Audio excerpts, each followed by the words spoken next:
සුබ දවසක් කියලා ප්‍රාර්ථනා කරනවා මුලින්ම මගේ යාළුවෝ හැමෝටම. ඉතින් අද මම ගෙනල්ලා තියෙන්නේ Samsung Galaxy S22 Ultra කියන ෆෝන් එක ගැන full review එකක්.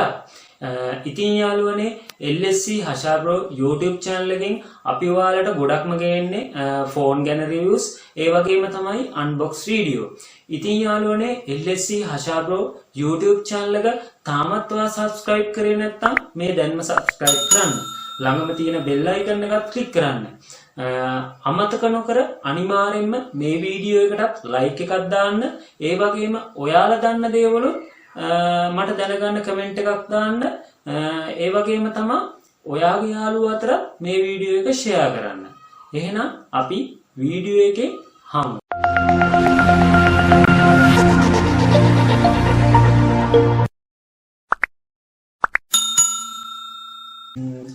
ඉතින් යාළුවනේ මේ Samsung Galaxy S22 Ultra කියන ෆෝන් එක ගත්තොත් ඒකේ network technology එක ගත්තාම GSM, CDMA, HSPA, EVDO, LTE, 5G කියන ටෙක්නොලොජි වලින් සමන්විත වෙනවා. ඒ වගේම මේකේ 2G brand, 3G brand, 4G brand ලෙසද වර්ග කරලා තියෙනවා. ඊට අමතරව මම මේකේ network speed එක ගැන පොඩි විස්තරයක් ඔයාලට මෙන්න මේ විදිහට වීඩියෝ එකේ දානවා. Galaxy S22 Ultra කියන ෆෝන් එකේ launch announcement එක Samsung සමාගම විසින් නිකුත් කරලා තියෙන්නේ 2022 පෙබරවාරි 9 කියන දිනේ. ඒ වගේම තමා මෙයාලා මේක රිලීස් කරලා තියෙන්නේ 2022 පෙබරවාරි 25 කියන දින තමා මෙයාලා මේක රිලීස් කරලා තියෙන්නේ. ඊට පස්සේ මේකේ බර ගත්තොත් ග්‍රෑම් 228ක් 229ක් වගේ අගයක් තමා මේකේ ගන්න. මේකේ බොඩි ඩිමෙන්ෂන් එක ගත්තොත් 163.3 වැඩි කිරීම 77.9 වැඩි කිරීම 8.9 මිලිමීටර වගේ ගානක් තමා මේකේ ගන්නේ.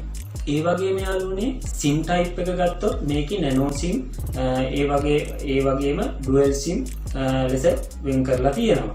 display type එක ගැන විස්තරයක් ගත්තොත් මම ඔයාලට මේක මේ විදිහට වීඩියෝ එකේ පෙන්නන්නම්. display size එක ගත්තාම 6.8 inch එකකින් තමයි මේක සමන්විත වෙලා තියෙන්නේ.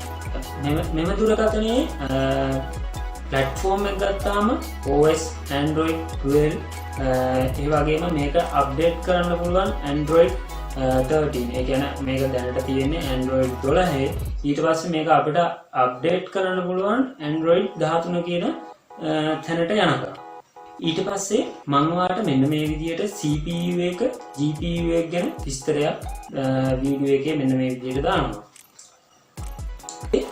මේකේ internal memory ගත්තාම 128GB, 256GB, 512GB, 1TB ලෙස වෙන් කරලා තියෙනවා. එතකොට 128GB කියන මෙමරිය සහිත දුරකථනයේ RAM එක වෙන්නේ 8GB. එතකොට අනිත් ඒවා ඒ කියන්නේ 256GB, 512GB, 1TB කියන දුරකථන වල RAM එක වෙන්නේ 12GB RAM එකක් තමයි තියෙන්නේ.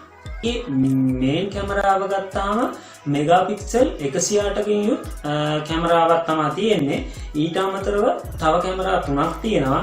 ඒක 10යි මෙගාපික්සල් වලින් එකක් තියෙනවා present pop telephoto කියන මේව එකෙන්. ඊට පස්සේ ආයෙත් 10යි මෙගාපික්සල් යුත් කැමරාවක් තියෙනවා. ඒක ටෙලිෆොටෝ වලට. ඊට පස්සේ 12MP වලින් අල්ට්‍රා වයිඩ් කියලා තවත් කැමරාවක් තියෙනවා. ඊට අමතරව මේකේ ෆ්ලෑෂර් එක ගත්තාම LED ෆ්ලෑෂර් එකක් තමයි තියෙන්නේ. මේක ඔටෝ HDR ලෙසත් හඳුන්වන්න පුළුවන්. මේක යාළුවනේ සෙල්ෆි කැමරාව ගත්තාම මෙගාපික්සල් 40කින් යුත් සෙල්ෆි කැමරාවක් තමයි මේකේ තියෙන්නේ.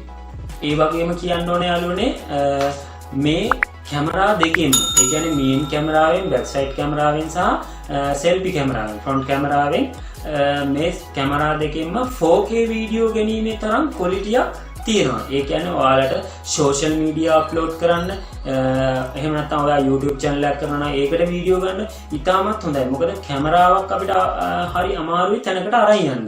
ඊට වඩා අපිට මේ දුරකථනය ඉතාමත් පහසුයි. එතකොට යාළුවනේ මේකේ කලර්ස් වර්ග ගත්තොත් කලර්ස් වර්ග 8කින් යුත් කලර්ස් තමයි තියෙන්නේ.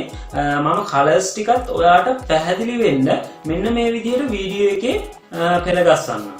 ඊට පස්සේ යාළුවනේ මම මේකේ මොඩල්ස් ටිකක් තියෙනවා. ඒ මොඩල්ස් ටික මෙන්න මේ විදිහට වීඩියෝ එකේ පෙළගස්සනවා. ඉතින් යාළුවනේ ඔයා මේ වීඩියෝ එක අවසාන වෙනකම් බලන්න. මොකද මේ ෆෝන් එකේ හැමදේම මම ඔයාට මේ වීඩියෝ එකේ පෙන්නනවා. ඒ පෙන්නන ටික ඔයා ඉතාමත් වමනාවෙන් බලාගෙන ඉන්න. ඔයා මේ ෆෝන් එකට ආසාවක් තියෙනවා නම් මේ ෆෝන් එකක් ගන්න හිතාගෙන ඉන්නවා නම් මේ ෆෝන් එක ගැන සියලුම විස්තර මෙතන ඉඳලා ඔයාලට තවත් වීඩියෝ එක හරහා බලා ගැනීමේ හැකියාවක් තියෙනවා.